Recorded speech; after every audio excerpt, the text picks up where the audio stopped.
Well, kali ini gue akan membahas alur cerita film Seven Pounds, so check it out.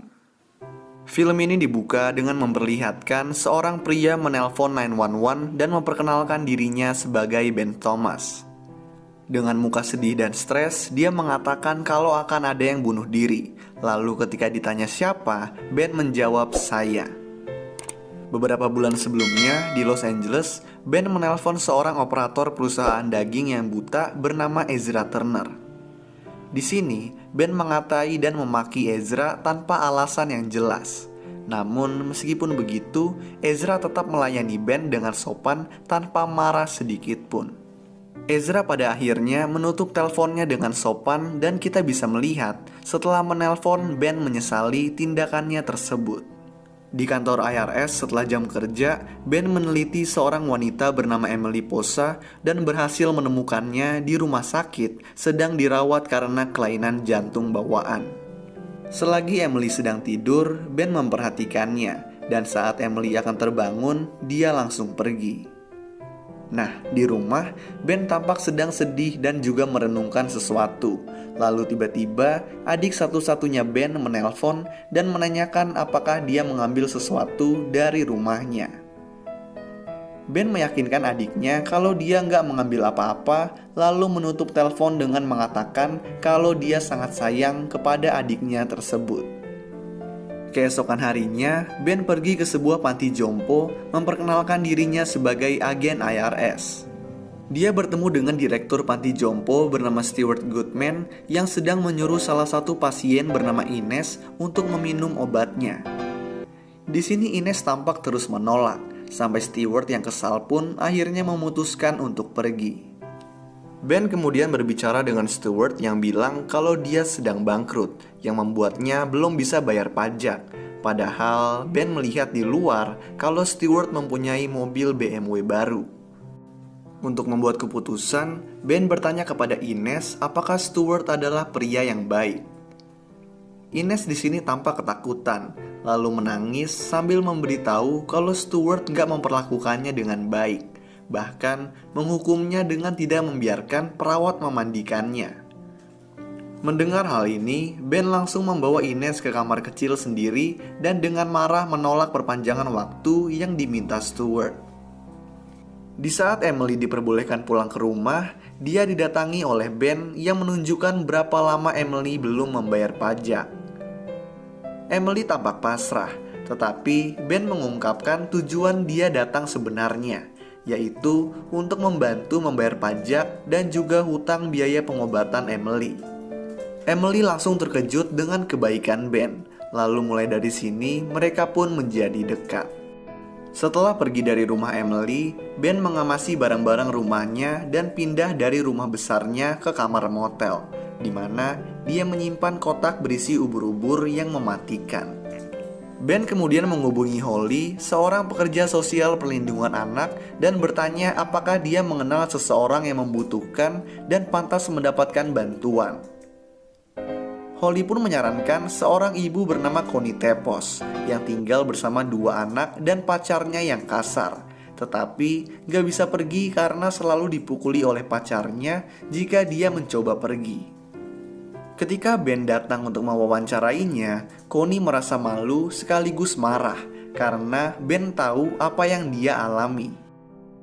Ben menawarkan bantuan untuk membawa Connie dan dua anaknya pergi, tetapi Connie menolak tawaran tersebut lalu mengusir Ben dari rumahnya.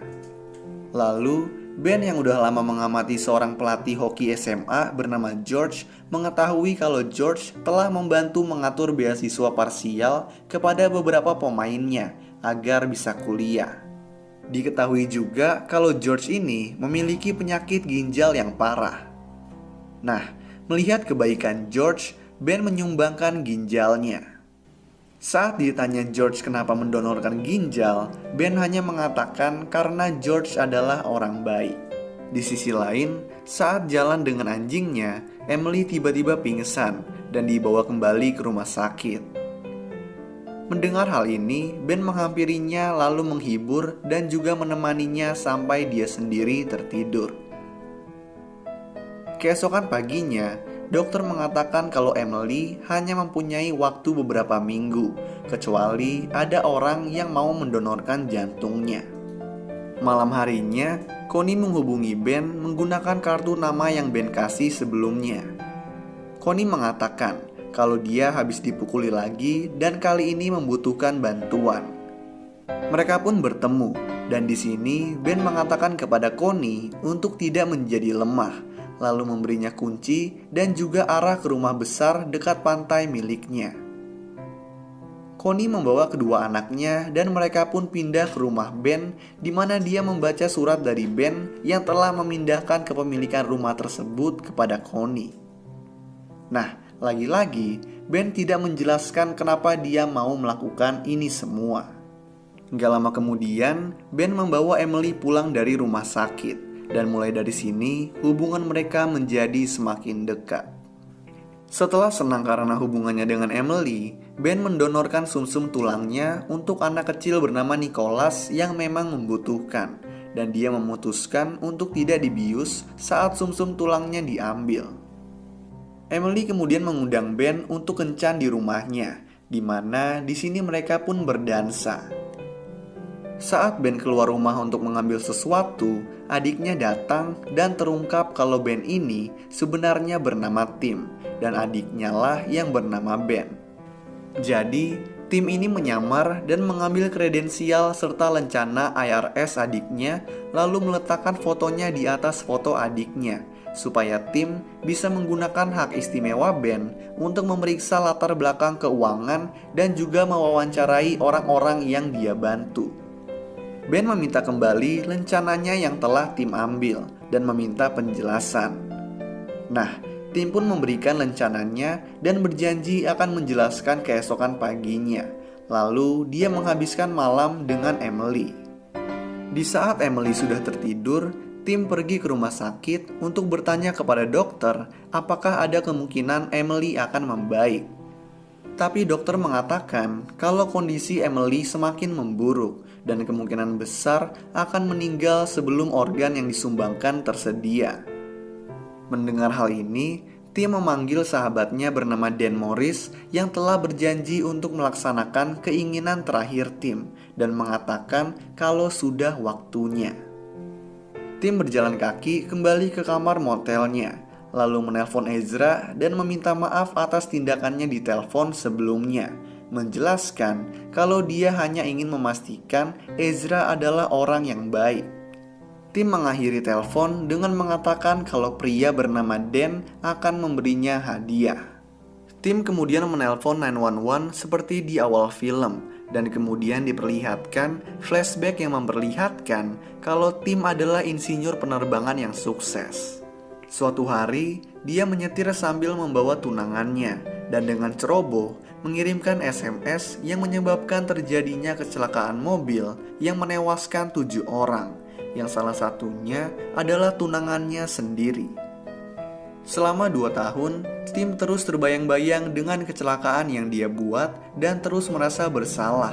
Hingga akhirnya dia memutuskan untuk melakukan semacam penebusan dosa dengan menyelamatkan 7 nyawa orang. Dalam menentukan orang-orang yang akan dia bantu, dia melakukan pencarian dan mengawasi orang-orang yang akan dia bantu, memastikan orang-orang tersebut merupakan orang yang baik. Nah, Tim mengisi bak mandinya dengan air es dan ubur-ubur yang telah dia siapkan, lalu berendam membiarkan dirinya disengat ubur-ubur hingga tewas.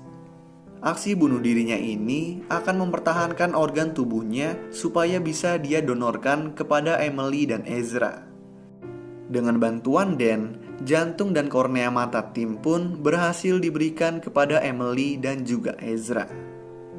Setelah itu, Ben menemukan surat dari Tim yang harus dia berikan kepada setiap orang yang Tim selamatkan, yang menjelaskan mengapa Tim melakukan semua hal ini.